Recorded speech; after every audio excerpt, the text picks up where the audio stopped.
भगवान शिव और शंकर में क्या अंतर है, आप इसके बारे में क्या जानते हैं? अक्सर हम सभी लोग भगवान शिव और शंकर को एक ही स्वरूप मानते हैं, साकार निराकार। क्या आपको पता है कौन सा स्वरूप साकार में है और कौन सा रूप निराकार है? तो जानिए इस वीडियो में भगवान शिव और शंकर के बारे में। मैं ऐसी ही रोचक बातें जो आप लोगों को नहीं पता है, आप सबको बताने की कोशिश करती रहूंगी। तो जिसके लिए आपको मेरे चैनल को सब्सक्राइब करना होगा। दिल से कहानी #अंजुला पर। भगवान शिव और शंकर में क्या अंतर है?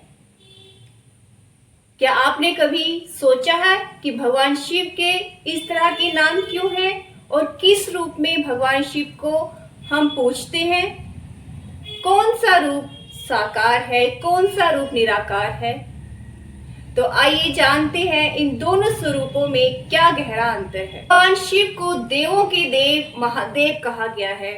उनके हिंदू भक्त उन्हें भगवान शंकर भी कहते हैं। भगवान शिव को गंगाधर, भोलेनाथ, महेश, रुद्र, गिरीश, न जाने कितने नामों से जाना जाता है। भगवान शंकर की पूजा सौम्य और उग्र दोनों रूपों में की जाती है। त्रिदेवों के देव भगवान शिव को संसार का देवता भी माना जाता है। भगवान शिव के जितने नाम हैं उतने ही उनके रूप हैं।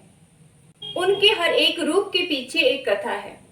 कुछ लोगों के लिए भगवान शिव और शंकर एक ही हैं, एक ही शक्ति के प्रतीक है और दोनों की पूजा एक ही प्रकार की जाती है। लेकिन भगवान शिव और शंकर दोनों अलग अलग हैं और दोनों के रूप भी अलग अलग हैं। हिंदू धर्म में मान्यता है कि भगवान शिव के नाम में हर समस्या का समाधान छुपा है।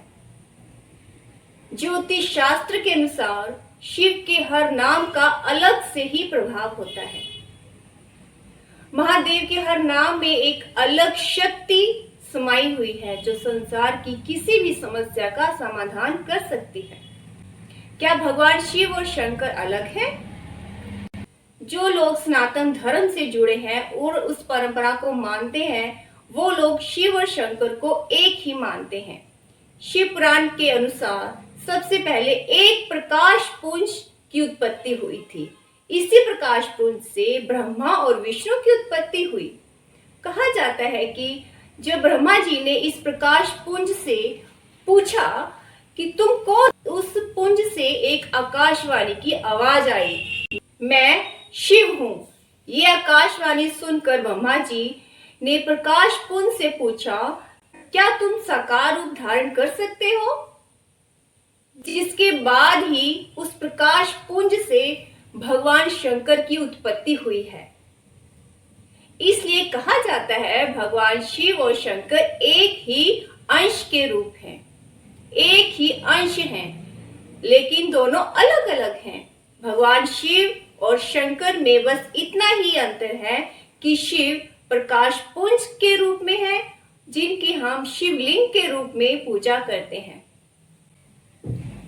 और भगवान शंकर साकार देवता है। भगवान शंकर निराकार शिवलिंग के रूप में पूजा करते हैं। अब आपने शंकर जी को ऊंचे पहाड़ों पर तपस्या करते हुए कई जगहों पर योगी के रूप में देखा होगा। भगवान शंकर आंखें बंद करके ध्यान मुद्रा में बैठे रहते हैं। इससे ये स्पष्ट होता है कि जी साकार हैं, जबकि भगवान शिव एक प्रकाश स्वरूप है। इसलिए शिव का स्वरूप निराकार है।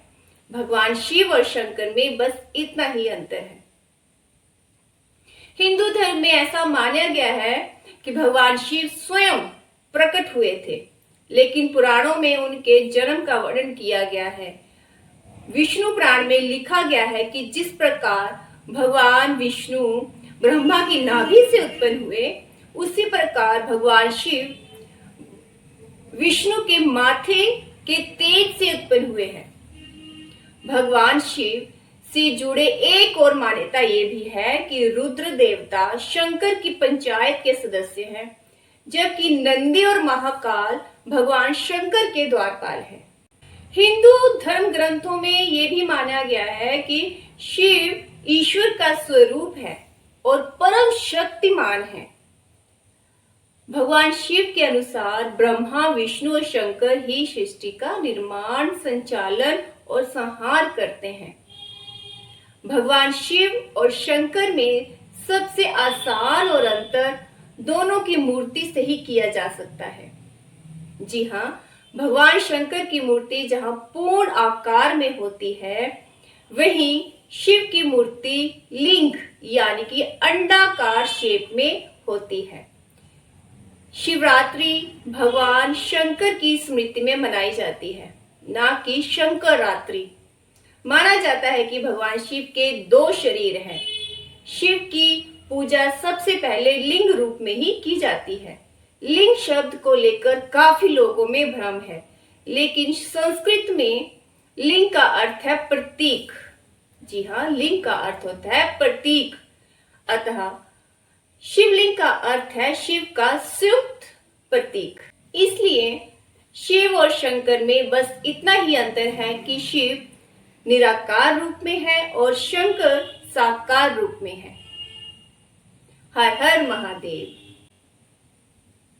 आपको मेरी जानकारी कैसी लगी और इसके रिलेटेड अगर आप कुछ कहना चाहते हैं तो प्लीज मेरे कमेंट सेक्शन में जरूर मुझे बताएं कि क्या मैंने सही कहा या मैंने गलत कहा। अगर आपको मेरी जानकारी अच्छी लगी तो मुझे इसके बारे में भी बताएं, ताकि मैं इसी तरह से आपको और जानकारी वाली वीडियो बनाती रहूं और अपने आप को मोटिवेट करती रहूं कि आपको मेरी वीडियोस अच्छी लग रही हैं या नहीं। Thank you. तब